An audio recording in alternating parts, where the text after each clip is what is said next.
What the heck is up, you guys? It's your boy Ace, aka Animated Heroes, here back.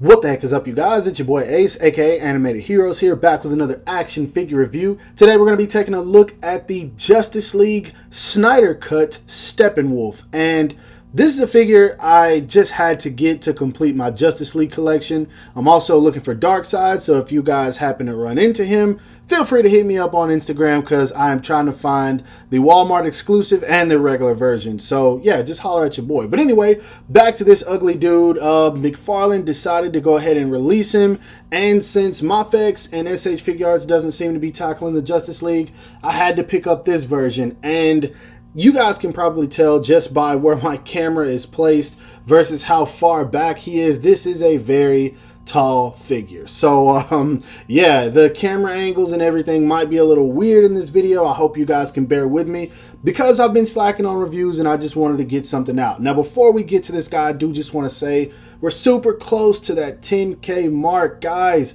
Hit the subscribe button, help your boy out. Let's get to 10K so we can keep it going. But anyway, let's go ahead and take a look at this guy. I'll go ahead and start off with his height since he's actually standing up, and then we'll get to taking a look at him. Now, as far as the height goes on him, Steppenwolf to the top of his horn is about 10 inches tall. This dude is ridiculous.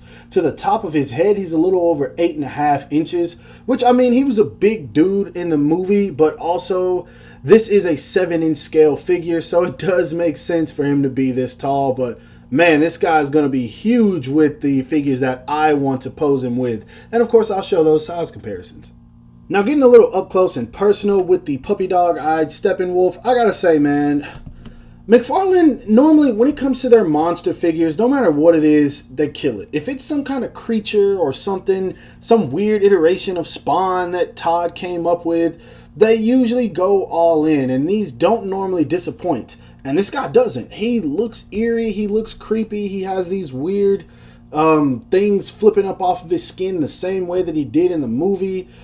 He's not just one color silver, he has like this brown all over him. It kind of looks like he's been rolling around in dirt, but I mean, it makes sense. This dude's like 1,000 years old and he's conquered worlds, and I'm pretty sure the only time he's even gotten close to taking a shower was when he invaded Aquaman's land. So yeah, or underwater, whatever you want to call it. I don't know, I forget what it's called, but yeah, anyway, this dude just looks nasty, but it looks good. There's a whole lot of sculpt work and detail going on in here, and this is something that I commend them for. Now, I do have some issues with it. Let me go ahead and move on down. The first issue I have is Todd will go all in on articulation when it's not necessary, but he won't give us what we want a lot of the times. Now, what I mean when I say sometimes he'll go in when it's not necessary, like, there's no reason for these toes to be articulated. Like, what the why can I lift one toe? Why? That is so unnecessary.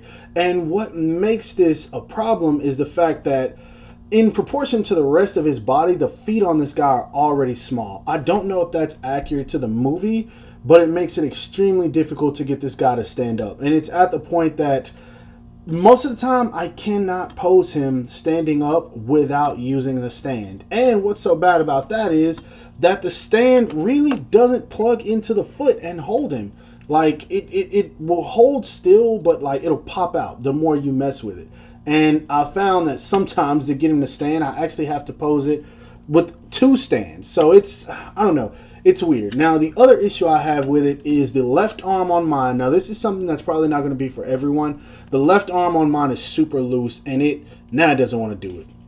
But it comes off pretty easy. Like, I'll be posing him around and whatnot, and it'll just pop off. Well, kind of like that. But, I don't know. It gets super frustrating. I haven't had this arm pop off at all. But, yeah, it just, for whatever reason, the left arm on mine does not want to stay on.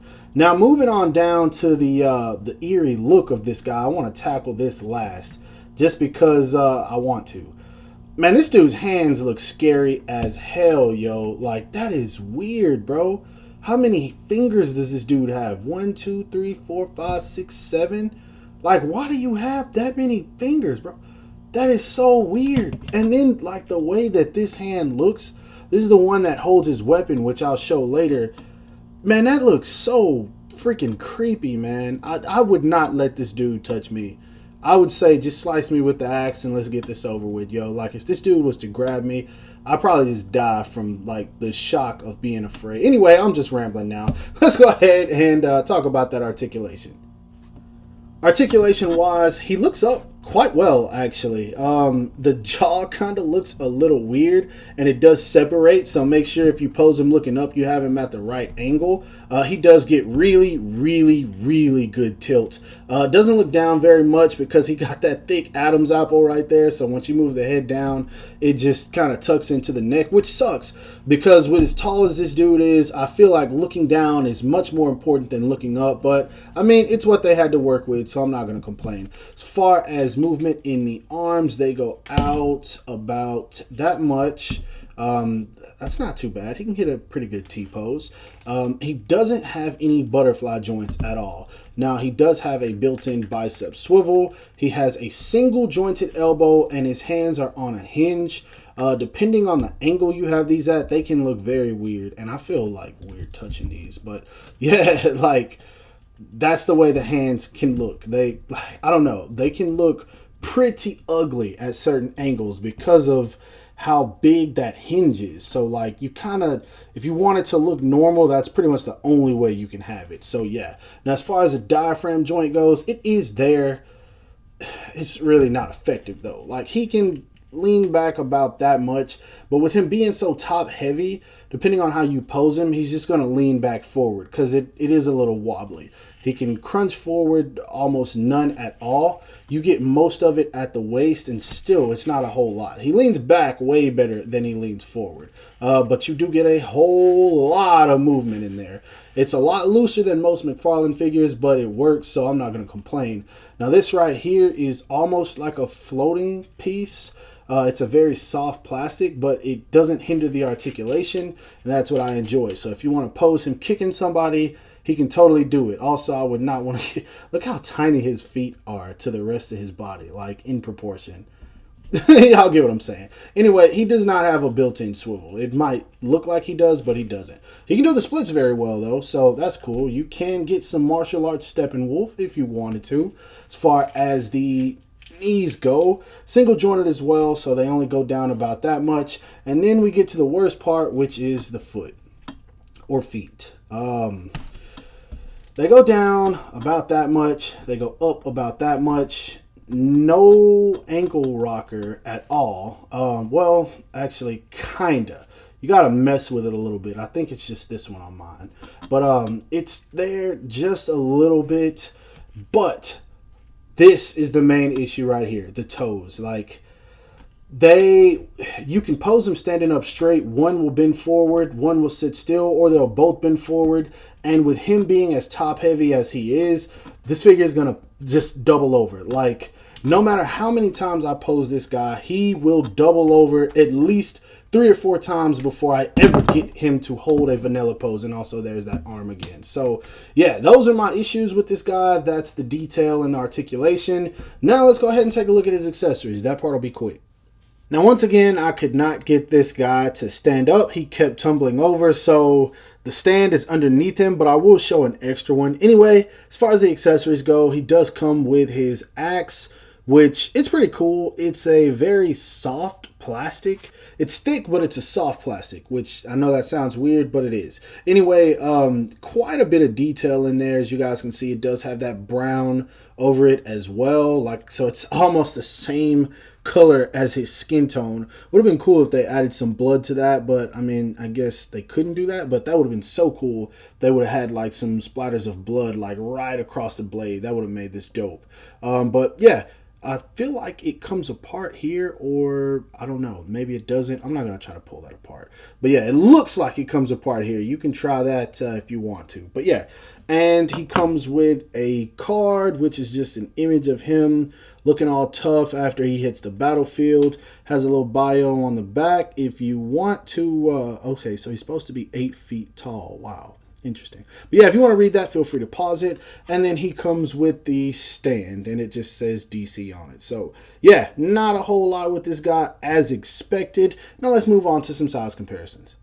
Now moving on to some size comparisons, you pretty much can see just how inferior all of the Mafex figures are in comparison to him. We do have the Mafex Tactical Suit Batman, the Mafex Flash, and then of course the SH Figuarts Wonder Woman. Now I wanted to put the McFarlane Flash in here simply because, for one, he's the only McFarlane Justice League character I have other than this Stepphenwolf. But I wanted to throw him in here just so you guys can see how these two scale versus how these two scale. And this definitely looks a whole lot better, man. But the McFarlane Justice League figures look so bad to me. I couldn't make myself complete the team twice. Next up, here he is standing next to some more of the Mafex figures. We do have the Mafex Mira, we have the Mafex Aquaman, the Mafex Superman, and the Mafex Cyborg.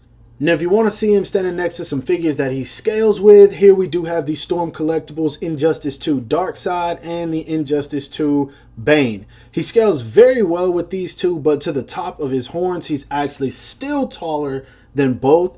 Now, he's not going to look good in photos with these guys too much, simply because this is more of a realistic take versus both of these still have that somewhat cartoonish look to them. You can put them in photos together, but it's not gonna give the same look, if that makes any sense. But yeah, that just goes to show this dude is tall, and now I really wish I could see how big the McFarlane Darkseid was. Hopefully I can track that thing down. Now, as far as my final thoughts on this figure, I gotta say it's just But if you do want a figure of this version of Steppenwolf, then obviously I have to recommend it because I don't see any other company making it. I don't see SH Figuarts revisiting Justice League. At this point, it's probably too late for them because they never even finished the team.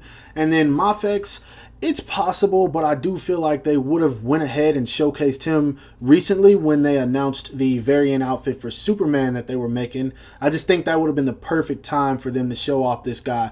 And it kind of sucks because I also really hope they would make Darkseid, but who knows? They kind of just throw things out of the woodworks when we're least expecting it. So hopefully they'll get to this guy, therefore I can get rid of this one. But it's an okay figure. A lot of details, not many accessories. He does have some quality control issues. Definitely the feet on him is the main thing. Hopefully no one else has the arm issue that I had. But other than that, I mean, he looks good. Poses okay. But the hardest part is going to be getting him to stay in those poses. As I said earlier in the video, I do have to use 2 stands to hold him up because this pose just was not going to work with 1 stand. So yeah, and that's nothing special whatsoever. But anyway, that's my review. Hope you guys enjoyed it. If so, don't forget to give this video a thumbs up. That always helps me out. Subscribe to my channel if you haven't already, and make sure to hit that bell icon to be notified whenever I upload new content. And lastly, follow me on everything you see listed in the description below, and I will talk to you guys later. Bye.